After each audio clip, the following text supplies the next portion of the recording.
Gazo. Yes, so as we stated, let's give the NIMOS team the right accoutrement, right? Including body cameras. You see, if the bulletproof vest they are going to take, etc., they should also have the body cameras so that these people who are coming, allegedly coming, even when they are being shot at, can be filmed. Why do you say allegedly? He's telling you what his daily experience is. That they are firing. He wasn't present himself, so we have to say allegedly. And also, right. let's look at the scientific part of it. There are a lot of citizens who don't believe in this. They don't believe, they don't believe in these stories. They don't believe that. You see, the stories of the spirituality of things. Yes, people can have amulets and those things around them, but guns. Oh, you often hear that somebody has a lot of charms around him. A gun is fired and it goes through. So to the extent that he wasn't there, let's say allegedly. Okay. And you know, we tend to sometimes, I'm not saying he in particular, but these stories about somebody has juju, if you fire, they are often exaggerated. They are exaggerated. There are some citizens watching us who say, look, we shouldn't be giving currency to this thing that you can have juju that they fire a gun, it doesn't penetrate and all those things. If somebody has such a juju, you should come and scientifically prove it on TV for us to see. But these stories all over, let's not give so much currency to them. Now, on the military, so I would say, you see, the fixation with the military, let's reduce it. You know, I've read the Constitution many times, Article 210, etc. Then we've read the Article 200, the police. So what we need is, let's say, the more professional law enforcement agency, and that should be the Ghana Police Service. Because if we are not careful, we are just going to usurp all the functions of the Ghana Police Service. This is a law enforcement order. So the military, when you go to Article 210, as I mentioned, is basically for the defense of Ghana, external aggression, and also when we need them for some developmental projects internally.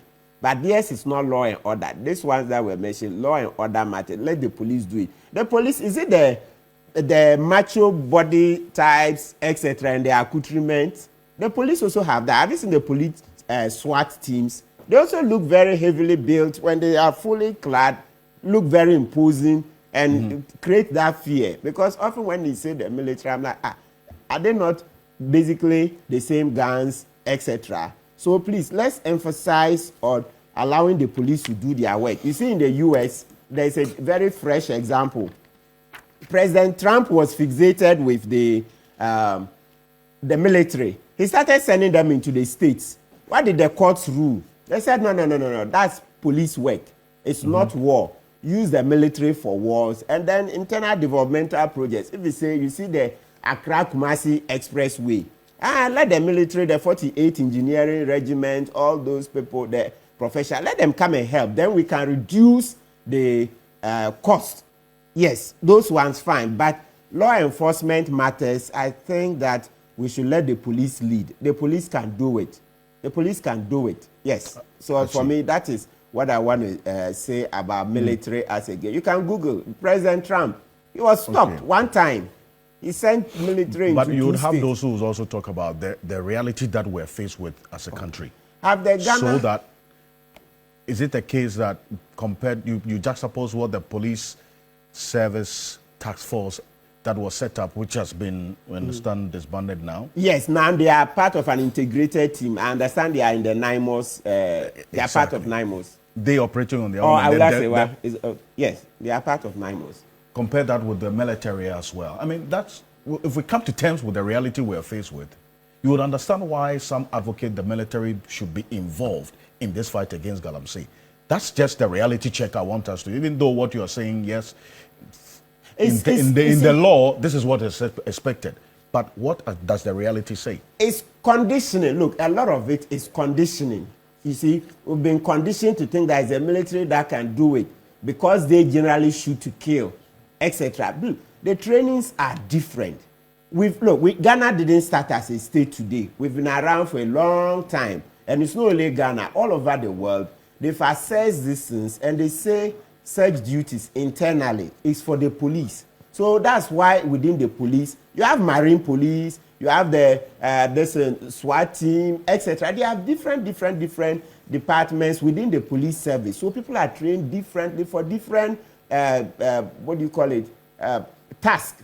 So the NIMOS team, the policemen who are in the NIMOS team, they are not the policemen who direct the traffic. No. You in the police service, you hear there are people in the counter-terrorism units. You know, in Ghana police, they have counter-terrorism units, etc. There are people trained for it. You see, people calling for the military a lot of the times because they don't know that the police service has specialized policemen for such duties. The police service has specialized policemen for such duties. So we would not encourage usurping the powers of the police service. No, remember when IG sent his men in, they were doing quite a good job. And then, but they said that the police didn't know which ones were the legal concessions. That was all. But they didn't say it's about capacity. So please, let's go slow on the using military. You see, because when we do that, it creates, then our state institutions will never grow. Maybe IG should also do, perhaps you should interview IGP on how the Ghana Police Service is structured and how they have counter-terrorism units and how they have policemen for such purposes. Okay, they have enough. Well, not enough. Naturally, the police service is not, we don't have the numbers, but we can recruit more. So you see that every time this topic comes out, we say, let's recruit. There are millions of graduates at home.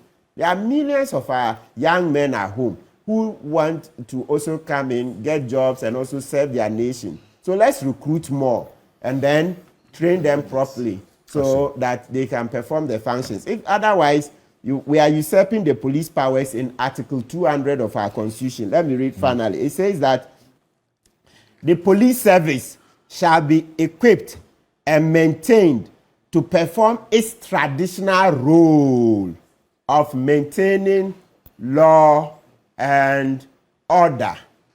Law and order. This is law and order. I see. They can do it.